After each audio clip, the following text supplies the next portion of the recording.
Bonjour à tous. Cette semaine, c'est la journée mondiale des victimes de la route. L'occasion de vous sensibiliser encore et toujours à la violence routière. Vitesse, distraction ou conduite sous l'emprise de l'alcool, tout cela peut briser des vies. Témoignage.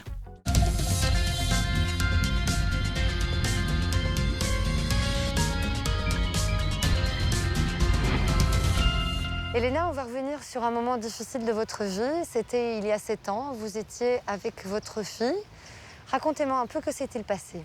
Je partais au travail. Le matin, 7h20. Et on était sur le passage piéton. C'est tout ce que je me rappelle, le dernier moment, qu'on avait encore 2 pas pour arriver sur le trottoir. Et à partir de là, je ne me rappelle rien du tout. C'était un camion qui nous avait renversé sur le passage piéton. Percutée de plein fouet par le camion, Elena est coincée en dessous du véhicule. Sa fille de 13 ans s'en sort plutôt miraculeusement. Très vite, Elena est désincarcérée, plongée dans le coma pendant plus de 2 semaines, mais elle s'accroche à la vie. À son réveil, commence alors une longue période de convalescence.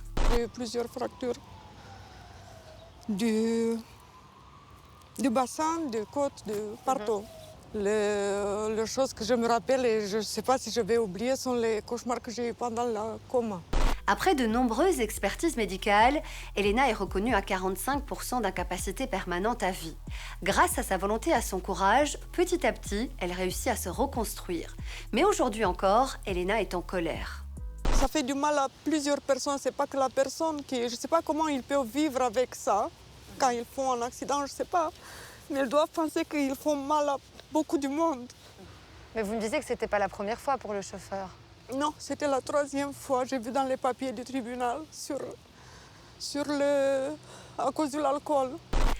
Pendant ces 7 années, Elena s'est souvent sentie seule face aux nombreuses démarches administratives et expertises médicales. J'étais en train de chercher sur l'Internet pour voir un autre avocat ou des choses comme ça et je tombais sur... La WSR, oui. Oui. Et là, ils m'ont bien accueilli, conseillé. Aussi, ils s'étaient occupés de me trouver un avocat. D'accord. Et ça marche très bien.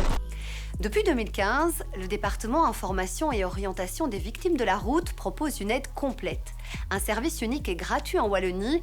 Et rien que l'année dernière, le département a aidé plus de 585 personnes. Comme Elena, il y a beaucoup de victimes qui viennent chez vous à l'Agence Wallonne pour la sécurité routière. Vous avez créé, il y a 5 ans, un département qui vient en aide aux victimes.